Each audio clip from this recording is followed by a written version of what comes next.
Hello everyone, my name is Shay and welcome back to my channel. Today we are going to talk about all things Royal Caribbean Independence of the Seas. Okay, as you all know, my last cruise was on Royal Caribbean Independence of the Seas, December 23rd till December 28th, 2023. If you have not watched those videos, please go back and do so. There's a whole playlist ready for you. Okay, so let's get into it.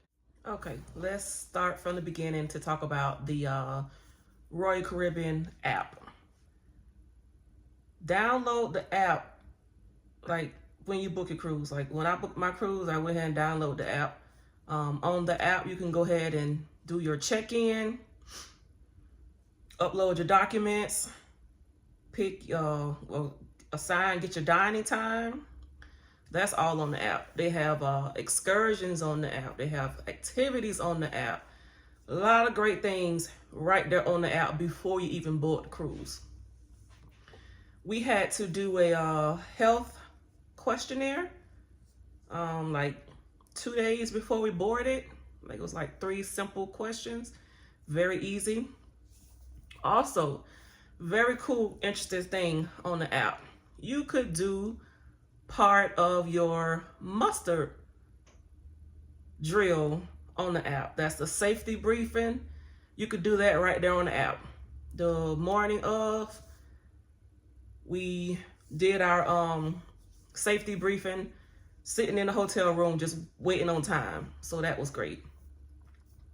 Now, we're gonna start from when we got to the port. Got to the port, got to our terminal. There's porters outside they usually take your bags, your luggage from you, anything that you don't want to carry on. You give them a tip, your bags will be ready on the ship when you get there. However, we left out of Port of Miami. On this particular day, there were no porters out to get the bags. So we get there and you just see a whole bunch of bags that they unattended. I was a little leery. Didn't want to just leave my bag there. So eventually I saw one of the porters and I'm like, hey, do I just leave my bag here? He's like, yeah. But thankfully, all of our bags made it to our cabin. So that was a good thing. Check-in.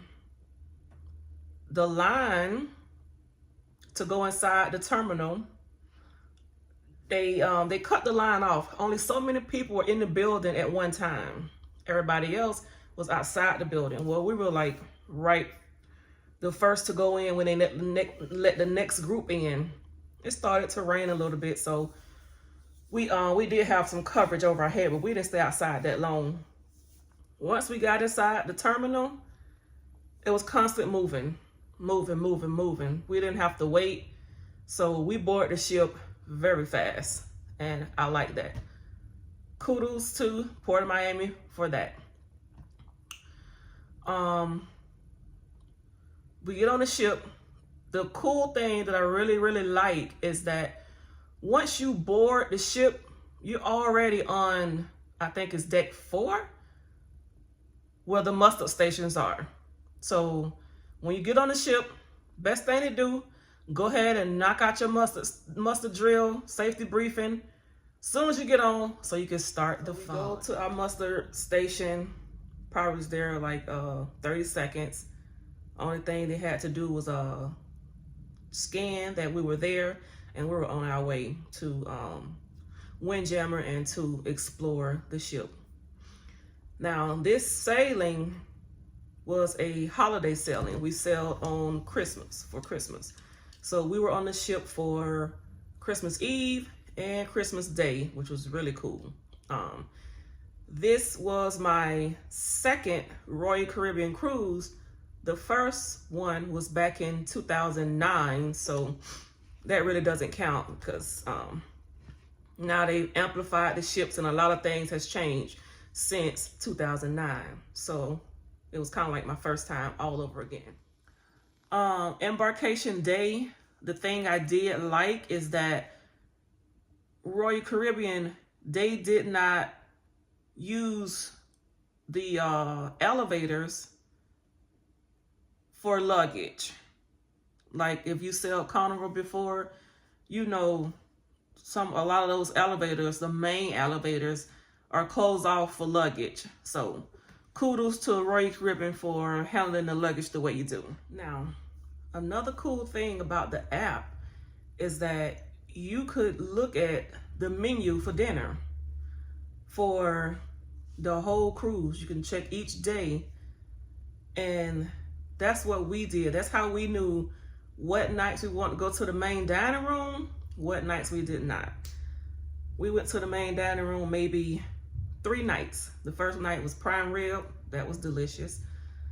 We went a couple other nights, and on Christmas Eve, that's when they had their Christmas dinner in the main dining room. They had things like turkey, ham, potatoes. It was delicious. Christmas Day, we decided to do Exumi. That's the hibachi on Royal Caribbean. That was fun, as always. We enjoyed Sorrento's. That's the pizza joint on Royal Caribbean. Love the idea of the promenade. Love all of the space they had. The ship did not feel crowded at any point. Now, if you're wondering about how they do Christmas on Royal Caribbean, Christmas on Royal Caribbean, yes, people decorate their doors. There was one cabin, the window, they had a promenade cabinet, promenade. They had a promenade interior. So their window, they had decorations inside the window. You could see it walking down the promenade. That was cool. A lot of door decorating. Families in pajamas. I saw people start wearing their pajamas on Christmas Eve. Some people went to, there was a show on Christmas Eve. Some people went there with their pajamas on. Saw some people afterwards. People wore pajamas, taking pictures all around the ship. It was a good time. I wore pajamas on Christmas Day, like all day, up until dinner time. I had to change and get ready to go to hibachi. The ship is decorated beautifully for Christmas. They have Christmas lights. They have a big, beautiful Christmas tree. They had, inside the Windjammer, they had like this gingerbread house kind of theme set up, which was really cool. Christmas music played 24/7 inside the Windjammer. Nice, soft Christmas music playing. So you may feel like it's weird being on a cruise ship for Christmas, which it is different, but you still get that feeling of Christmas. You're just not home. The food, I have no complaints about the food. Only thing, sometimes the buffet was like a little, you know. Some things was on repeat every day at the buffet. We mainly went to the buffet for lunch and breakfast. Another downside of the buffet, the Windjammer, is seating. There was times when we had a hard time just trying to find a seat.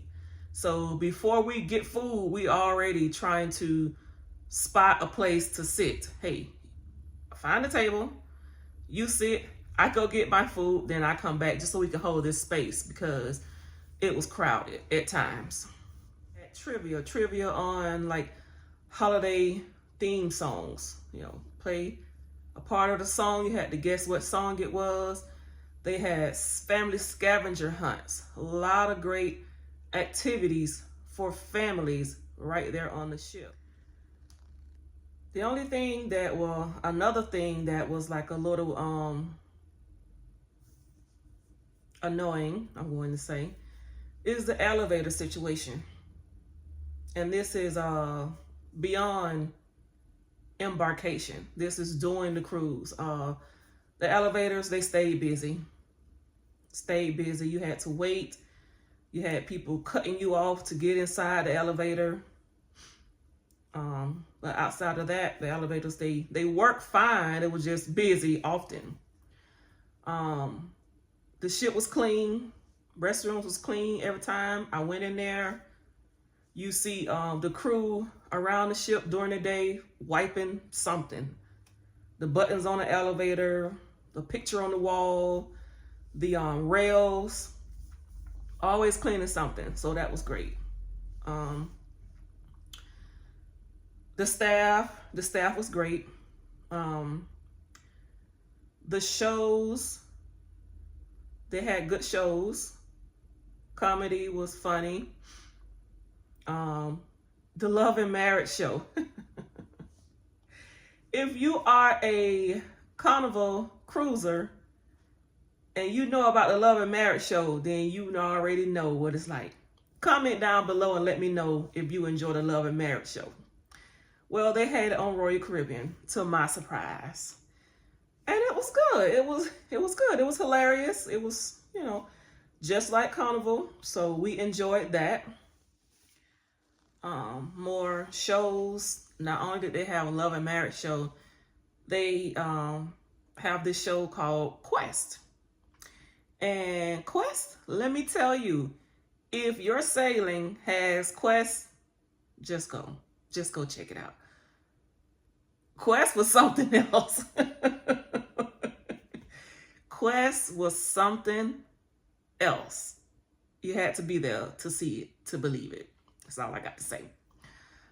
They had ice show. Okay, guys, that's all I have for today. I think I answered a lot of questions that you may have about Royal Caribbean or a holiday sailing. If I did not, leave me a comment below and I'll answer there. See y'all later. Peace.